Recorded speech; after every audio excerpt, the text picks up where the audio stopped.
ọmọ Yorùbá àṣírí ológun dúdú ti tú. Eric mo sọ láìpẹ́ tí mo sọ̀rọ̀ nípa arákùnrin ológun dúdú alábòsí ọ̀tá Ọlọ́run yìí. Mo láṣìírí ẹ̀ máa àṣírí ológun dúdú ti tú o.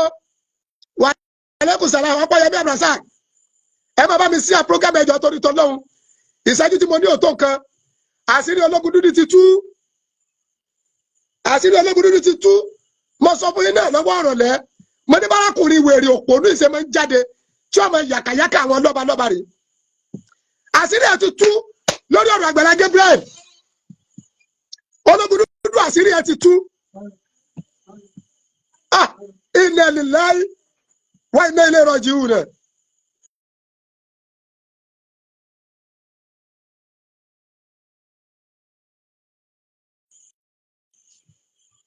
Ẹ jẹ́ bá mi sí àprógámù yìí. Àṣírí ológun dúdú ti tú o. Gbogbo yìí ẹ̀yin tẹ́ ẹ fẹ́ máa fitimáìsì Àgbàlá Gabriel aláti bọ̀ tán dáadáa. Inshallah rahman.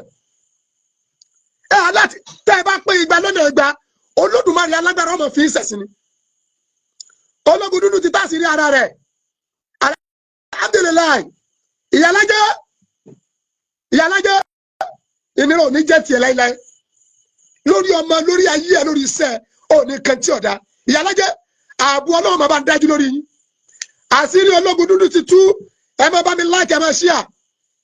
Wo ẹ̀sùn bá ní ló kọjá ìwọlá ìjófin. Méjì ti ń lọ lórí ẹ. Olórí burúkú tó olópin ọ tó lọ ID number tó fi bóde tó ń sọ pé wọ́n ni wọ́n ń tú àwọn fámìlì bàbá Suebebe. Ó ní wọ́n ni wọ́n ń tú àwọn ọmọ. Ó bóde ọ̀fà kalẹ̀. Ẹ̀yin olórí burúkú àmọ́ oṣù ní ṣe yìí. Ṣé wọ́n pẹ́ yẹn náà Brasad? Ìyálájẹ́ ti pé ológun dúdú kọ̀mọ̀ pé life ni ìyálájẹ́ wà. Fẹ́mi tó jí àkọ́bí bàbá Suebebe ó ti sọ̀rọ̀ pé kọ̀sẹ́nì kẹ̀kẹ́ tó rán ológun dúdú ń sẹ́ àwọn ọ̀dẹ̀ complain lórí ètò ìgbésí ayé bàbá àwọn. Àwọn ọ̀dẹ̀ béèrè dúkìá kẹ̀kẹ́ torí àwọn ọmọ yìí pé bàbá àwọn ló nílé ibẹ̀ ni wọ́n dẹ̀ ṣe bàbá àwọn sí. Ológun dúdú ìwọ nu Ọlọ́run. Kí lè fẹ́ gbẹ̀ látara pẹ̀ ní ayé Àgbàlá Gabriel la? Àti ẹ̀ máa wẹ̀rí ológun dúdú gan bí Mùsùlùmí ni bí Kìrìsìtẹ́nì ni bó ní sẹ̀sẹ̀ ni àmọ́. Àsúlù Mùsùlùmẹ́t yẹ́mẹ̀lì kìyàmẹ̀t.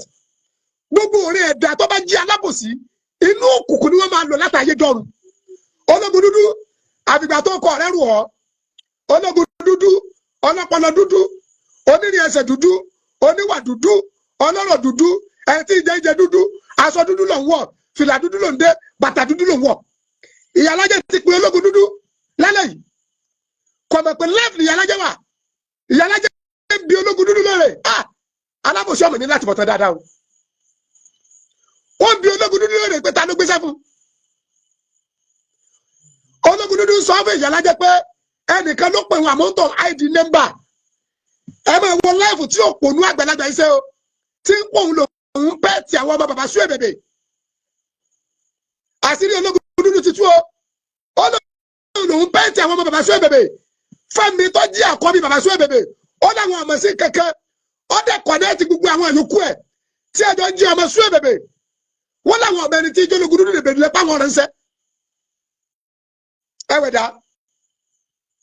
Ẹ wọ́n máa nẹ́bí Ádámù. Ẹ wọ ayé àwọn aláwọ̀ dúdú.